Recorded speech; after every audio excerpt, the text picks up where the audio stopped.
વડોદરા શહેરમાં ચોમાસા દરમિયાન માર્ગો ઉપર પડેલા ખાડાઓના કારણે વાહન ચાલકોને મુશ્કેલીનો સામનો કરવો પડી રહ્યો છે. ત્યારે વડોદરા મહાનગરપાલિકા તંત્ર દ્વારા ચકલી સર્કલથી નટુભાઈ સર્કલ સુધીના માર્ગ ઉપર ખાડા રિપેરિંગની કામગીરી શરૂ કરવામાં આવી છે. સાથે જ વાહન ચાલકોની સલામતીને ધ્યાનમાં રાખીને ચેતવણી સૂચક બોર્ડ પણ લગાવવામાં આવ્યા છે. વડોદરા શહેરમાં ચોમાસાની શરૂઆત બાદ અનેક વિસ્તારોમાં માર્ગો ઉપર ખાડા પડવાની અને પાણી ભરાવાની ફરિયાદો સામે આવી રહી છે. આ પરિસ્થિતિને ધ્યાનમાં રાખીને વડોદરા મહાનગરપાલિકાએ ચકલી સર્કલથી નટુભાઈ સર્કલ સુધીના માર્ગ ઉપર તાત્કાલિક ધોરણે સમારકામની કામગીરી હાથ ધરી છે. તાજેતરમાં આ માર્ગ ઉપર અંદાજે 22થી 25 ફૂટ ઊંડાઈમાં ડ્રેનેજ લાઇનનું કામ પૂરું કરવામાં આવ્યું હતું. ચોમાસા દરમિયાન રોડ સેટલમેન્ટ થવાની સંભાવના રહેતી હોવાથી માર્ગ ઉપર સાવચેતીના ભાગરૂપે વાહન ધીમે ચલાવવાની અપીલ સાથે ચેતવણી બોર્ડ લગાવવામાં આવ્યા છે.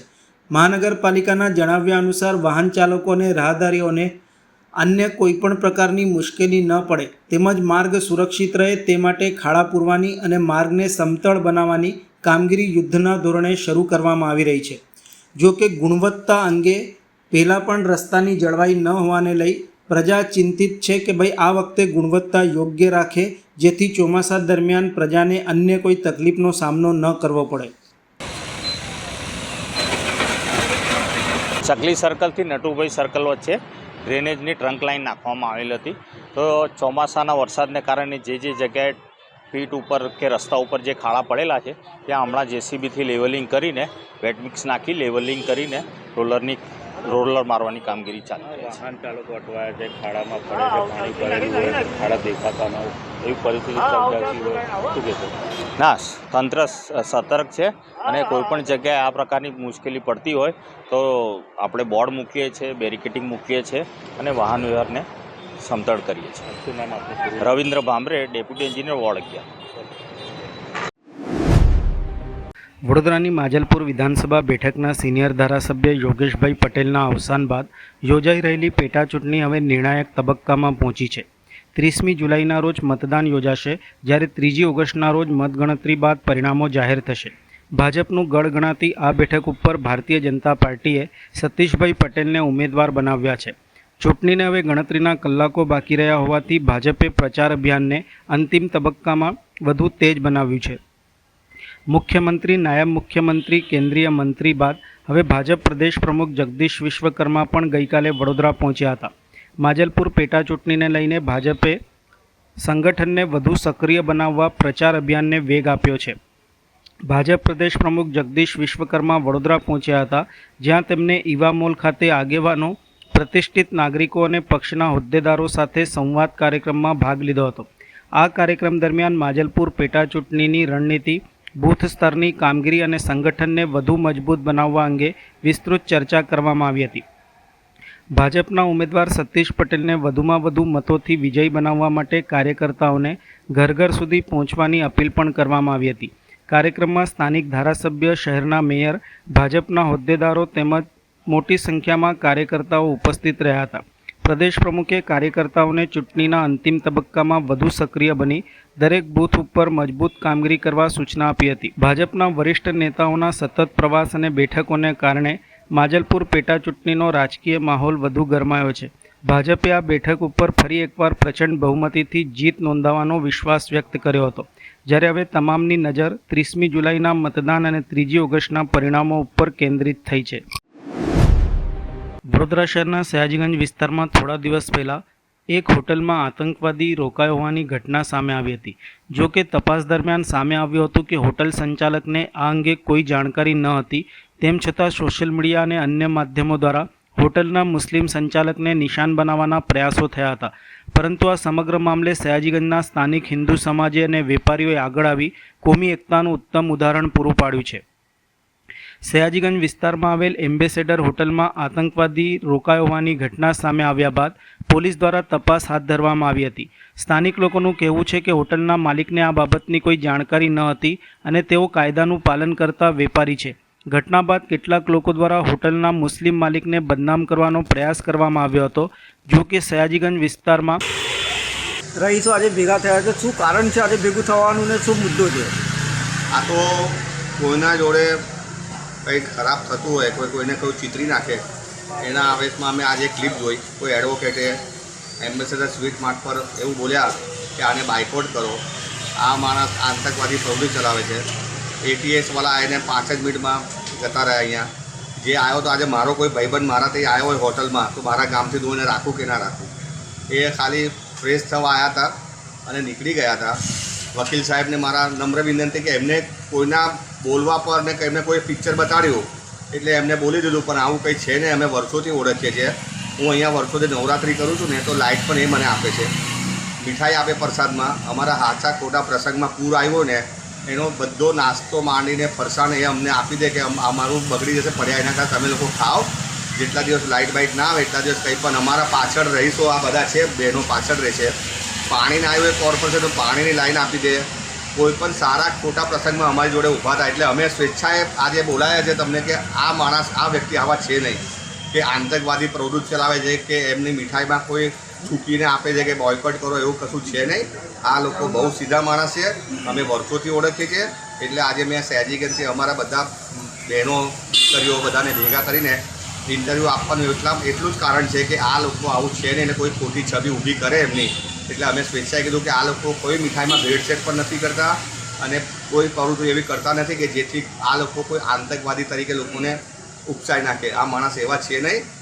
સારા ખોટા બધા પ્રસંગ પર મારા 2 ભાઈ મરી ગયા તો પણ મારા ઘરે આવ્યા હતા અને કે મુખીભાઈ કંઈ પણ કામ હોય તો કહેજો. આ લોકો બહુ સારા માણસ છે. આ લોકોને કોઈ પ્રવૃત્તિ ખોટી નથી. એટલે હું પોતે સયાજીગંજ યુવક મંડળનો થઈને પ્રેસિડન્ટ, હું કહું છું કે આ કોઈ છે નહીં, આવું કોઈ પ્રવૃત્તિ ચલાવતા નથી. હવે અમારા બહેનોથી પણ સાંભળો તમે શું કહે છે. નમસ્તે, મારું નામ જાગૃતિ ગોહિલ છે. હું એમ્બેસેડર હોટલની એક્ઝેક્ટ પાછળ રહું છું. અને એમ્બેસેડર હોટલથી લઈને અમે લોકો સારી રીતે અમારા રિલેશન નહીં, પણ એ ભલે અલગ ધર્મના છે છતાં પણ એ અમારા ધર્મની સાથે બધી રીતે અમને સપોર્ટ કર્યો છે. પૂરગ્રસ્તના સમય પણ પાણી આવવા છતાં અમને બધી રીતે ઉપરથી લઈને નીચે સુધી અમને બધી રીતે છોકરાઓને પણ ખાવા પીવામાંથી લઈને મીઠાઈ સુધી બધી રીતે અમને મદદ કરી છે. નવરાત્રિમાં અમને બધી રીતે સપોર્ટ આપ્યો છે. એટલે અમને માનવા તૈયાર જ નથી કે અમારું કોઈ જે એમ્બેસેડરના વડીલ છે એ આવું કરી શકીએ.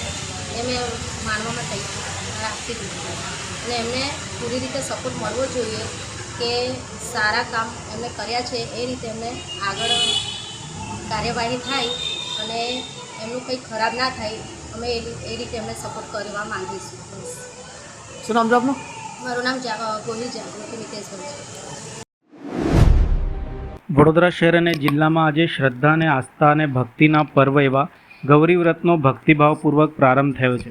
5 દિવસ સુધી ચાલનારા આ વ્રતમાં કુમારિકા કન્યાઓ ભગવાન મહાદેવ અને માતા પાર્વતીની આરાધના કરી મનગમતા જીવનસાથી, સુખી દાંપત્ય જીવન તેમજ ઉજ્જવળ ભવિષ્ય માટે પ્રાર્થના કરે છે.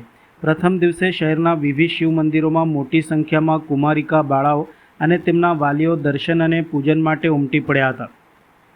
આજથી શરૂ થયેલા 5 દિવસીય ગૌરી વ્રતને લઈને વડોદરા શહેરના શિવ મંદિરોમાં વહેલી સવારથી જ ભક્તિમય વાતાવરણ છવાઈ ગયું હતું. કુમારિકા કન્યાઓએ ભગવાન મહાદેવ અને માતા પાર્વતીની વિધિવત પૂજા અર્ચના કરી હતી. જળાભિષેક કર્યો હતો. બિલ્વપત્ર, ફૂલો તેમજ ધૂપ દીપ અર્પણ કરી ભાવપૂર્વક પ્રાર્થના કરી હતી. ગૌરી વ્રત દરમિયાન કન્યાઓ 5 દિવસ સુધી શ્રદ્ધાપૂર્વક વ્રત, જપ અને આરાધના કરે છે.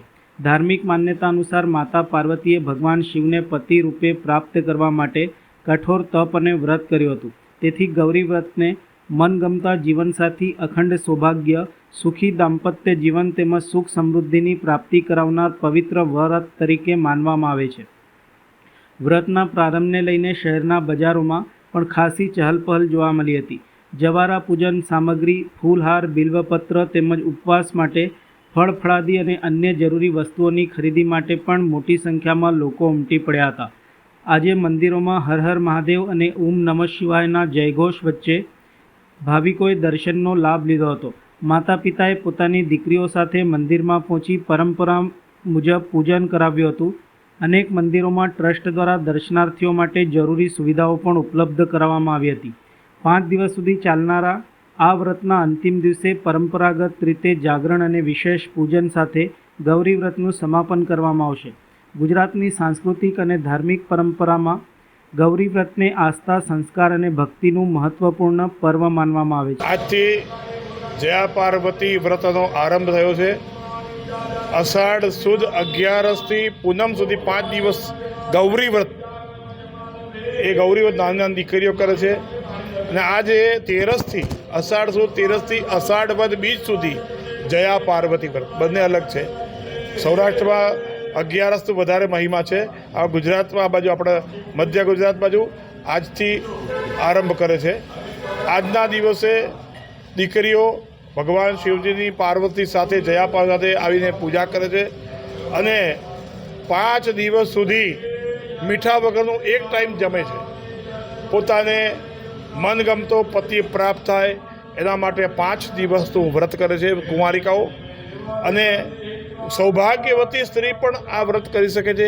પોતાના પતિના દીર્ઘાયુષ્ય માટે, પોતાના ઘરની સુખ સમૃદ્ધિ માટે 5 દિવસ સુધી અલુણા વ્રત રોજ કરે છે. અને રોજ આવી ભગવાન શિવજી જયા પાર્વતી સાથે પૂજા કરી 5મે દિવસ રાત્રિએ જાગરણ કરી પછી 6ઠે દિવસે વ્રતનું ઉદ્યાપન કરે છે. ભરતભાઈ શાસ્ત્રી.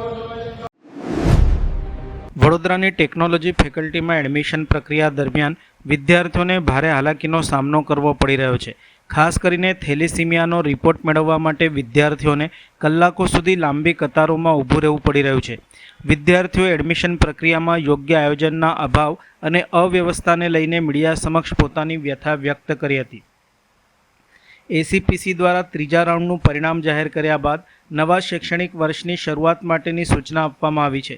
જો કે વિદ્યાર્થીઓનું કહેવું છે કે પરિણામ જાહેર થયા બાદ એડમિશન ફી ભરપાઈ અને કોલેજમાં રિપોર્ટિંગ માટે પૂરતો સમય આપવામાં આવ્યો નથી. પરિણામે હજારો વિદ્યાર્થીઓ અને તેમના વાલીઓને દોડધામ અને મુશ્કેલીઓનો સામનો કરવો પડી રહ્યો છે. વડોદરાની ટેકનોલોજી ફેકલ્ટીમાં એડમિશન પ્રક્રિયા માટે વિદ્યાર્થીઓને 5થી વધુ કલાક સુધી લાંબી લાઈનોમાં ઊભું રહેવું પડે છે. ખાસ કરીને થેલેસીમિયાનો રિપોર્ટ કઢાવવા માટે ભારે ભીડ સર્જાતા વિદ્યાર્થીઓનો કિંમતી સમય બગડી રહ્યો છે. ડિજિટલ યુગમાં પણ મૂળભૂત પ્રક્રિયા માટે કલાકો સુધી રાહ જોવી પડે તે અંગે વિદ્યાર્થીઓએ સવાલો ઉઠાવ્યા હતા. વિદ્યાર્થીઓએ માંગણી કરી છે કે થેલેસીમિયા ટેસ્ટ માટે વધારાના ડેસ્ક શરૂ કરવામાં આવે, એડમિશન પ્રક્રિયાને વધુ સુવ્યવસ્થિત અને ઝડપી બનાવવામાં આવે તેમજ વિદ્યાર્થીઓને અનાવશ્યક હેરાનગતિમાંથી મુક્તિ અપાય. વિદ્યાર્થીઓએ મેનેજમેન્ટ અને સંબંધિત તંત્રને આ સમગ્ર મુદ્દે તાત્કાલિક ધ્યાન આપી ઝડપી યોગ્ય ઉકેલ લાવવાની અપીલ કરી છે. Faculty of technology MSU Baroda. તો 2-3 દિવસ પહેલા એસીપીસી 3 નવમનું રિઝલ્ટ આવ્યું છે, જેમાં 2 દિવસ વચ્ચે ગેપ આવી ગયો. અને આ લોકો એમ કહે છે કે 2 દિવસ પછી લાસ્ટ ડેટ છે, જેમ કે કાલ જ લાસ્ટ ડેટ છે, જેના કારણે વાલીઓ અને વિદ્યાર્થીઓ ગભરાઈને અત્યારે આવી ગયા છે. અને બીજી સંસ્થાની એ બેદરકારી કે થેલેસીમિયાની રિપોર્ટ થઈ છે લાંબી, અને વાલીઓને એ બીક તો રહેવાની જ છે કે આજે 5 વાગ્યા સુધીમાં એડમિશન થવાનું નથી અને કાલે લાસ્ટ ડેટ છે, એટલે ગળદી તો આટલી જ રહેવાની હતી. અમારી ખાલી એટલી જ આમ છે કે થેલેસીમિયાના જે ડેસ્ક છે એ વધારવામાં આવે અને જેમ બને એમ એડમિશન પ્રોસેસ વહેલી કરવામાં આવે, જેથી કોઈ વિદ્યાર્થીઓ અને વાલીઓને કંઈ પડે નહીં. તમને લાગે છે કે અમુક વિદ્યાર્થીઓને ખબર જ નહીં હોય, શું લાગે છે? હા, એવું બની શકે. મારું નામ જય કોરટ.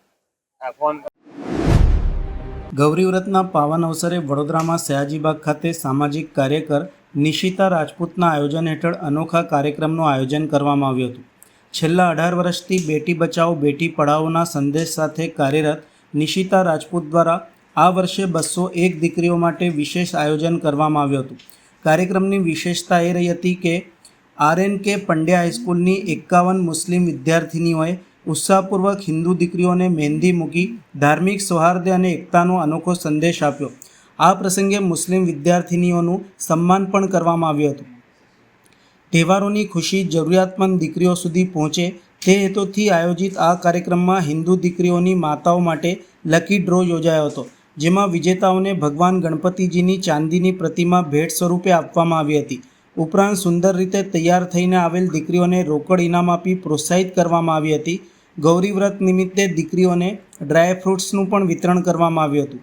આ સમગ્ર કાર્યક્રમ છેલ્લા 15 વર્ષથી ભાવનાબેન પટેલના સહયોગથી સફળતાપૂર્વક યોજાઈ રહ્યો છે. ગૌરી વ્રતના પાવન અવસરે યોજાયેલા કાર્યક્રમમાં દીકરીઓના સશક્તિકરણ, સામાજિક એકતા અને ધાર્મિક સૌહાર્દનો પ્રેરણાદાયી સંદેશ સમાજ સુધી પહોંચાડવામાં આવ્યો હતો. સમગ્ર આયોજન સંદર્ભે સામાજિક કાર્યકર નિશિતા રાજપૂત દ્વારા વિસ્તૃત માહિતી આપી હતી. આજથી ગૌરી વ્રતની શરૂઆત થાય છે અને આજે અમે અહીં 201 દીકરીઓ ભેગા થયા છે અહીંયા કમાટી ગાર્ડન, અને જે નાની દીકરીઓ ઉપવાસ કરતી હોય છે 5 દિવસ માટે, એ લોકોને અમે ડ્રાયફ્રૂટ્સ આપીશું. અને પ્લસ આજે આરએનકે પંડ્યાની દર વર્ષની જેમ મુસ્લિમ દીકરીઓ છે જે હિન્દુ દીકરીઓને આપણી મહેંદી મૂકવા માટે સ્પેશિયલી આવે છે એવરી યર, દર વર્ષની જેમ. તો એ લોકો એમને મહેંદી મૂકી અને આજે અમે અહીંયા ગૌરી વ્રતનું એ લોકોને ડ્રાયફ્રૂટ્સ આપીને એમને સ્ટાર્ટ કર્યું છે. દર્શક મિત્રો, આપના ટીવી સ્ક્રીન કે મોબાઈલ સ્ક્રીન ઉપર દેખાતા દ્રશ્યો ચંદ્ર કે મંગળ ગ્રહના નથી, પરંતુ પૃથ્વી ઉપર આવેલા કહેવાતા સ્માર્ટ સિટી વડોદરાના છે. આજે શહેરના અનેક રસ્તાઓની હાલત એવી બની ગઈ છે કે રસ્તા ઉપર ખાડા છે કે ખાડામાં રસ્તા, એવો સવાલ વાહન ચાલકો અને રાહદારીઓ કરી રહ્યા છે. આ સ્થિતિ માત્ર ચોમાસાના વરસાદના કારણે નથી, પરંતુ વર્ષોથી ગુણવત્તા વિના થતા રસ્તાના નિર્માણ, બેદરકારી અને જવાબદારીના અભાવનું પરિણામ હોવાનું લોકો કહી રહ્યા છે. આજે વિજ્ઞાન અને ટેકનોલોજી એટલી આગળ વધી ગઈ છે, આધુનિક મશીનરી અને ઉત્તમ બાંધકામ સામગ્રી ઉપલબ્ધ છે, છતાં પણ કરોડો રૂપિયાના ખર્ચે બનતા રસ્તાઓમાં થોડા સમયમાં બિસ્માર કેમ બની જાય છે તેવો સવાલ પ્રજા હવે ઉઠાવી રહી છે. જાણકારો અને નિષ્ણાંતોના કહેવા મુજબ અનેક વિકાસશીલ અને વિકસિત દેશોમાં વર્ષો સુધી રસ્તાઓ સારી સ્થિતિમાં રહે છે, જ્યારે અહીં ગુણવત્તા જળવાતી ન હોવાથી દર વર્ષે લોકો મુશ્કેલી ભોગવે છે. શહેરમાં ભાગ્યે જ કોઈ રસ્તો સારો જોવા મળે છે, બાકીના મોટાભાગના વિસ્તારોમાં ખાડાઓનું સામ્રાજ્ય જોવા મળી રહ્યું છે. ચોમાસું પૂરું થયા બાદ ફરી ટેન્ડર અને રોડના સમારકામો શરૂ થશે, પરંતુ હાલ તંત્ર ખાડા પૂરવાની કામગીરી કરીને પોતાની બેદરકારી ઢાંકવાનો પ્રયાસ કરી રહી હોવાના લોકો આક્ષેપ કરી રહ્યા છે. આ ખાડાઓના કારણે નાગરિકોને રોજબરોજમાં ભારે હાલાકીનો સામનો કરવો પડે છે, વાહનોને નુકસાન થાય છે, અકસ્માતોની સંભાવના વધી જાય છે, ટ્રાફિક જામ થાય છે, સમય અને ઈંધણનો પણ વ્યય થાય છે અને અનેક લોકોને રોજિંદી અવરજવરમાં મુશ્કેલીનો સામનો કરવો પડે છે. અનેક વિસ્તારોમાં લોકો મીડિયા સમક્ષ પોતાનો રોષ અને વ્યથા વ્યક્ત કરી રહ્યા છે. નાગરિકોનું કહેવું છે કે સમસ્યાનો કાયમી ઉકેલ લાવવાની જરૂર છે, માત્ર તાત્કાલિક પેચવર્કથી પ્રશ્નોનો અંત આવવાનો નથી. આ સમગ્ર મામલે વડોદરાના પ્રથમ નાગરિક મેયર ગીતાબેન મકવાણાને પૂછવામાં આવતા તેમણે જણાવ્યું હતું કે હાલ શહેરમાં ઠેર ઠેર રોડ રસ્તાની કામગીરી ચાલી રહી છે. મેં હમણાં સંબંધિત અધિકારીને બોલાવીને સમગ્ર મામલે પૂછપરછ કરી છે. મુખ્યત્વે જૂના રસ્તા ઉપર વધુ તકલીફ જોવા મળી રહી છે, જ્યારે નવા બનેલા રસ્તા ઉપર આવી સ્થિતિ નથી. અગાઉ જે થયું છે, પરંતુ હવે પછીની કામગીરીમાં કોઈપણ પ્રકારની ગરબડી સહન કરવામાં નહીં આવે તેવું સ્પષ્ટ સૂચના અધિકારીઓને આપી છે. સાથે જ ખાડાઓનું ઝડપથી સમારકામ કરવા પણ જણાવ્યું છે. જો હજુ પણ આવી પરિસ્થિતિ રહેશે તો હું જાતે સ્થળ ઉપર જઈને કામગીરી કરાવીશ, તેમ મેયરે પ્રતિક્રિયા આપી હતી. હવે જોવાનું એ રહેશે કે તંત્રના આ દાવાઓ માત્ર નિવેદનો પૂરતા મર્યાદિત રહે છે કે પછી ખરેખર શહેરના રસ્તા ઉપર નાગરિકોને રાહત મળે છે. કારણ કે સ્માર્ટ સિટીની ઓળખ માત્ર મોટા પ્રોજેક્ટોથી નહીં, પરંતુ સુરક્ષિત, મજબૂત અને ગુણવત્તાયુક્ત રસ્તાઓથી પણ થતી હોય છે. મારું નામ ગૌતમસિંહ ચિતાભાઈ ગોહિલ છે. મેં કોઈ રાજકીય આગેવાનનો રાગદેશ રાખીને વાત નથી કરતો, પરંતુ પબ્લિકને જે હેરાનગતિ થઈ છે એના માટે મેં આપ સાહેબને હાથ જોડીને નમ્ર વિનંતી કરું કે આપના માધ્યમ દ્વારા ઉચ્ચ અધિકારી અને એસીમાં બેઠેલા અધિકારીઓ જરા વિચારે કે પબ્લિકની શું હાલત છે. કારણ કે આ રોડનું બાંધકામ જે છે અત્યારે પુલનું, એ તો પૂરું વહેલું થવાનું નથી જ. ત્યાં સુધી પબ્લિક તો બિચારી, એટલે હમણાં પરમ દિવસે એક 70-80 વર્ષના માજી એમના દીકરો લઈને જતો તો લપસીભાઈ, મારી રૂબરૂની અંદર મેં જોયેલો કિસ્સો છે. અને એ માજી અહીં દ્વારકા નગરીની અંદર ત્યાં 82 નંબરમાં રહે છે. એમનું મેં નામધામ પણ પૂછ્યું તો માજી ક્યાં રહો, તો કે દ્વારકા નગરી. જો આવા માણસો કોઈનો અકસ્માત મોટો થાય એ પહેલાં કંઈક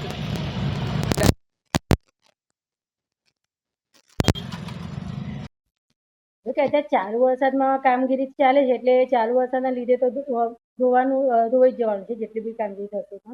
પણ જ્યારે કોરો દિવસ નીકળશે, તાપ નીકળશે, ત્યારે પરમેનન્ટ કામ થાય એવી મેં અત્યારે તમે આવ્યા પહેલાં જ મેં અધિકારીઓને સૂચના આપી દીધી છે. એમાં એવું છે કે વરસાદ પડે પહેલાં જે પેચવર્ક કરવાના હતા એ તો અમે કરાવી ચૂક્યા હતા, પણ વરસાદ પડવાના કારણે એ વરસાદના પાણીના મારથી ધોવાઈ ગયા છે અને એ પ્રોપર કામ વરસાદના લીધે થતું નથી અને વારે ઘડે ધોવાઈ જાય છે. પેચવર્ક કર્યું છે એટલે ધોવાશે તો આપણે, હું પણ માનું છું કે ધોવાઈ જશે, કે પેચવર્ક કર્યું છે. પેચવર્ક પરમેનન્ટ સોલ્યુશન નથી. કેમ કે જે રીતે કોરો દિવસ હોય ને સૂકવવું જોઈએ અને જે રીતે વાહન વ્યવહારની અવર જવર જે બંધ કરાવીને કરવું જોઈએ એ હમણાં થયું નથી. કેમ કે ટ્રાફિકનો જામ બી થઈ જાય છે અને વાહન વ્યવહાર બી ચાલુ હોય છે, એટલે પ્રોપર કામ નથી થયું. એવું પણ માનું છું કે પ્રોપર કામ નથી થયું. કામમાં કચાશ જે છે એ અધિકારીઓને બોલાવીને મેં સૂચન પણ આપ્યું છે અને હવેના પછીના કામમાં જે પહેલાં થઈ ગયું એની હું કોઈ ગેરંટી નથી લઉં. હવે પછીનું જે કામ થશે એ હું મારા પોતે જાતે નિરીક્ષણ કરીને કામગીરી કરવા માંગુ છું. અને લોકોએ ખાડામાંથી જવું પડશે? ના, એના માટે મેં અત્યારે વાત કરી છે. રોડાને છાણું નખાઈને થોડું ડાંબરને નખાઈને તો પેચવર્ક જેવું કરે છે અત્યારે. ટેમ્પરરી સોલ્યુશન છે, પરમેનન્ટ હું નથી કહેતી. ટેમ્પરરી સોલ્યુશન અત્યારે કરી રહ્યા છે. કેમ કે રસ્તામાં જે અવર જવર થઈ રહી છે નાગરિકોને પરેશાની ના થાય એ માટે જે એમાં પેચવર્ક કરવું જોઈએ એ અત્યારે કામગીરી અત્યારે ચાલુ છે. અત્યારે જે ખાડા પડ્યા છે એ પહેલાંના જે જૂના રોડ હતા એના પડ્યા છે. જે 5 વર્ષ ગેરંટીવાળા જે રોડ અત્યારે બન્યા છે એમાં ખાડા નથી પડ્યા. એ મેં અત્યારે મારા અધિકારીને પૂછીને બધી માહિતી મેળવી લીધી છે કે કયા રોડ પર એમના મને જાણવા મળ્યું છે કે જે જૂના રોડ હતા એની પર ખાડા પડ્યા છે, નવા રોડ પર નથી. વડોદરા શહેરમાં સંગઠિત ગુનાખોરી સામે પોલીસ દ્વારા વધુ એક મોટી કાર્યવાહી હાથ ધરી છે. વારસિયા વિસ્તારમાં સક્રિય એક કુખ્યાત ગેંગના હેરી સિંધી સહિત કુલ 9 શખ્સો સામે ગુજરાત સંગઠિત ગુના નિયંત્રણ કાયદા ગુજ સીટોક હેઠળ ગુનો નોંધી પોલીસે કડક કાર્યવાહી કરી છે. દારૂની હેરાફેરી, ખંડણી, લૂંટ અને મારામારી જેવા ગંભીર ગુનાઓમાં સંડોવણીને લઈને પોલીસે આ કાર્યવાહી કરી છે. વડોદરા શહેર અને આસપાસના વિસ્તારોમાં લાંબા સમયથી ગેરકાયદેસર પ્રવૃત્તિઓ ચલાવતી એક કુખ્યાત ગેંગ હવે પોલીસના રડારમાં આવી છે. શહેર પોલીસે કુખ્યાત ગેંગના મુખ્ય આરોપી હેરી સિંધી સહિત કુલ 9 સભ્યો સામે ગુજ સીટોક હેઠળ ગુનો નોંધ્યો છે. પોલીસ તપાસમાં સામે આવ્યું છે કે ગેંગના સભ્યો દારૂની હેરાફેરી, ખંડણી, વસૂલાત, લૂંટ, મારામારી અને અન્ય ગંભીર ગુનાઓમાં સંડોવાયેલા હતા. તપાસ દરમિયાન એ પણ જાણવા મળ્યું હતું કે હેરી સિંધી અને અલ્પુ સિંધી વચ્ચે અગાઉ મિત્રતા હતી, પરંતુ બાદમાં બંને વચ્ચે વેરઝેર વધતા ગેંગવોર જેવી સ્થિતિ સર્જાઈ હતી. પોલીસના જણાવ્યા મુજબ ગેંગ અન્ય રાજ્યોમાંથી ગેરકાયદેસર વિદેશી દારૂ લાવી વડોદરા સહિતના વિસ્તારોમાં તેનું નેટવર્ક ચલાવતી હતી. આ કેસમાં નરેન્દ્ર, રોહિત, દીપક અને ભરત સહિત 4 આરોપીઓની ધરપકડ કરવામાં આવી છે, જ્યારે અન્ય આરોપીઓને ઝડપી પાડવા માટે પોલીસની અલગ અલગ ટીમો દ્વારા સઘન શોધખોળ ચાલુ રાખી છે. સમગ્ર કાર્યવાહી અંગે ડીસીપી ઝોન 4 એન્ડ્રુ મેકવાને પત્રકાર પરિષદમાં માહિતી આપતા જણાવ્યું હતું કે હવે શહેરમાં સંગઠિત ગુનાખોરી સામે ઝીરો ટોલરન્સની નીતિ હેઠળ આવી કડક કાર્યવાહી આગળ પણ યથાવત રાખવામાં આવશે. વડોદરા શહેરના માનનીય પોલીસ કમિશનર સાહેબશ્રી અને સંયુક્ત પોલીસ કમિશનર સાહેબશ્રી સેક્ટર 2 નાઓની સૂચના અને માર્ગદર્શન હેઠળ વડોદરા શહેરમાં વિદેશી દારૂના વેપાર કરતા અને ગુના આચરતા ઇસમો વિરુદ્ધ સખત કાર્યવાહી કરવા અને તેઓના વિરુદ્ધ ધોરણસર પગલાં લેવા માટે સૂચના અને માર્ગદર્શન આપવામાં આવેલ.